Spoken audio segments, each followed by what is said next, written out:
ፍቅረኛ መስለም ይፈልጋል። መስለም ፈልጋለሁ። አዎ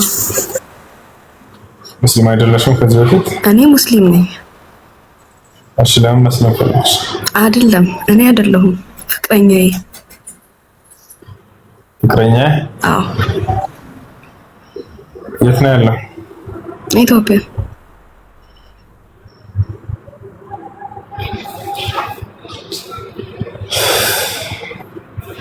እስልምናን ተረድቶ ነው አንቺ ጋር ልትጋቡ ብላችሁ ነው? ምን እንዳሰበ አላውቅም። እንዳገባው ሲጠይቀኝ በእኛ እምነት ክርስትና እምነት ተከታይ ማግባት እንደማይፈቀድልን ስነግረው ከዛ የኛም የእናንተም ሃይማኖት አንድ ነው ችግር የለውም ምናምን ነገር እህት አይቻልም ለትልቅ ጥፋት ራስሽን እያጨሽ ነው። ለምን? አላህ ሱብሓነሁ ወተዓላ ኒካህ ሰውና ክህደት ቀላል መስሎ ታያችሁ? በቃ ኖ እኔ አይደለም ምክደው እሱ ነው ሙስሊም የሆነው አይደለም። አንቺ ወደ ክህደት እየሄድሽ ነው ያልኩት። እኔ አልሄድም፣ እሱ ነው የሚመጣው። እንዴት አወቅሽ? ወደፊት የሚከሰተው ምን አወቅሽ? ብዙዎችን እንደዚህ እሰልምልሻለሁ ብለው እንደሸወዳቸው አታውቂም? ሰምተሽ አታውቂም? ብዙዎች ጠንካራ ነን ብለው ራሳቸውን የሚያስቡ ልጆች ይፈልጋታል፣ ከዚያ እሰልምልሻለሁ ይላታል። እነሱ ወደ ክህደት የሚጠሩበት መንገድ አስተምሮ እንደሌላቸው ስላወቁ ተስፋ ስለቆረጡ በሙስሊም ልጆች መካከል ይገቡና ወድጄሻለሁ እሰልምልሻለሁ ብለው ይሸወዳቸዋል። አይ እኔ ወደ አሰልማለሁ ብላችሁ እንዲህ አይነት ነገራቶችን ውስጥ የምትገቡ ልጆች አላህ ሱብሓነሁ ወተዓላን አንሰማ ብላችሁ መልእክተኛው ሰለላሁ ዐለይሂ ወሰለም አንሰማ ብላችሁ በእምነታችን ጠንካራ ነው በሚል በራሳቸው ላይ ስትመኩ ጊዜ ፈየኪልኩም አላሁ ኢላ አንፉሲኩም ወተክፍሩነ በዕደ ዛሊክ ፈየትሩኩኩም አላሁ ዐዘ ወጀል ሊአነኩም ተረክቱም አዋሚረሁ ወአዋሚር ነቢይህ ዐለይሂ ሰላቱ ወሰላም። አላህ በቁርአን ላይ የሌላ እምነት ተከታይን አታግቡ ሲል ጊዜ ለምን ምክንያቱም እንዳለ አንዴ ልንገራችሁ። ምክንያቱም በጣም ትደነግጣላችሁ። ያለውን ተጨባጭም እርሱ ነው። አምላክ አላህ አይዋሽም በንግግሩ ላይ እውነተኛ። ሱረቱል በቀራ ላይ ምን አለ? ወላ ተንኪሑል ሙሽሪካቲ ሐታ ዩእሚንና ወለአመቱን ሙእሚነቱን ኸይሩን ሚን ሙሽሪከቲን ወለው አዕጀበትኩም ወላ ተንኪሑል ሙሽሪኪነ ሐታ ዩእሚኑ ወለዐብዱን ሙእሚኑን ኸይሩን ሚን ሙሽሪኪን ወለው አዕጀበኩም። ተመልከቱ። ምክንያቱም ምን አለ? ኡላኢከ የድዑነ ኢለናር አለ።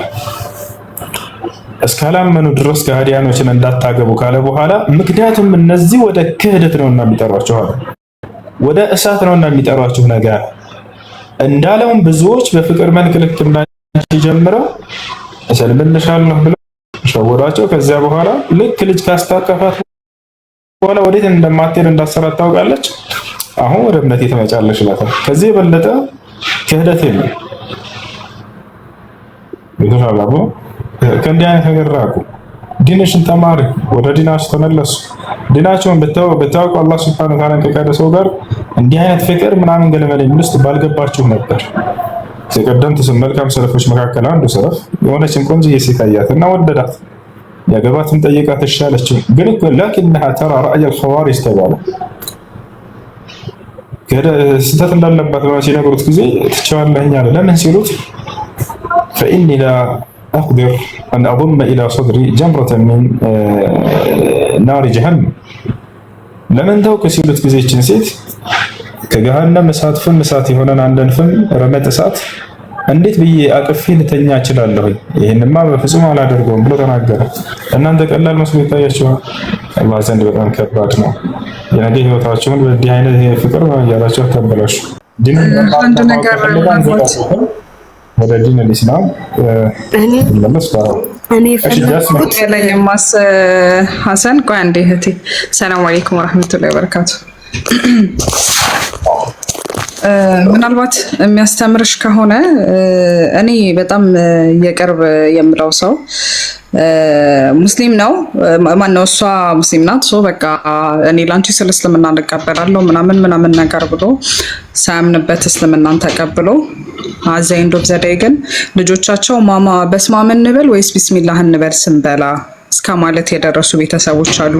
በነገራችን ላይ አንድና አንድ እንድታቂ የምፈልገው ነገር ምንድነው፣ አንቺ ሴት ልጅ ነሽ። ኦኬ እኛ ሴቶች ስንባል ደግሞ ይሄ ምንድነው አትሊስት እንኳን ወንድ ልጅ ሁለቴም ሶስቴም ፈቶ ሄዶ ህይወቱን ማየት ይችላል። አንቺ ግን እንደ ሴትነትሽ you have future አለሽ። ኦኬ ሶ ይሄ ቀለል አድርጋችሁ እንደዚህ አይነት ነገር ወላሂ ቀለል አድርጋችሁ አትዩት። ፈርስት ኦፍ ኦል ምንድነው መሰለሽ እኛ ይቺ ዱንያ መሸጋገሪያ ድልድይ ናት። ላይክ ሄደን ዘላለም የምንኖርባት አይደለንም። አንቺን ፈልጎ ነው ልጁ እስልምናን የሚቀበለው እንጂ እስልምናን አውቆ አይደለም እስልምናን እየተቀበለ ያለው። እስልምናን አውቆ ቢቀበል ወላሂ አንቺ ነገ ትተሽው ብትሄጂ ወላሂ ሱመ ወላሂ እስልምናን አይተወውም። ለምን? ምክንያቱም ልጁ ወደ እስልምና ውስጥ ሲገባ የእስልምናን ውበቱን አይቶ አውቆ ነገ ጀሃነም እንዳለበት አውቆ ጀነትን ፈልጎ ነው እስልምናን የሚቀበለው። አንቺም ብሎ ከሆነ ግን አት ዘ ኤንድ ኦፍ ዘ ዴይ ሲያገኝሽ እሱ እንዳለው ልጅ ካስወለደሽ በኋላ የትም አትሄድም ብሎ የሚፈልገውን ነገር ያደርጋል። እኔ ነገርኩሽ። እኔ ማቃት ሴት ልጅ እናቴ በስማም እንበል ቢስሚላህ እንበል ብላ እስከዛሬ ድረስ በገባችበት ነደም ላይ ያለች ሴት አውቃለሁ። በጣም ብዙ ሴቶች ናቸው ፍቅር በሚል ተልካሻ ምክንያት እንደዚህ አይነት ነገሮች ውስጥ ገብተው ህይወታቸው የተበላሹ ሴቶች። ላንቺ ብሎ እስልምናን የተቀበለ ወንድ ምንም አያደርግልሽም። አንድ ሰው እስልምናን ሲቀበል ውበቱን አይቶ ተምሮ ተማርኮ ነው እንጂ እንዲመጣ የምንፈልገው ሴት ልጅ ወይም ደግሞ ወንድ ልጅ ለሴት ልጅ ሴት ልጅ ለወንድ ልጅ ብላ አንፈልግም። ላይክራህፍቲን በዲን ማስገደድ የለም።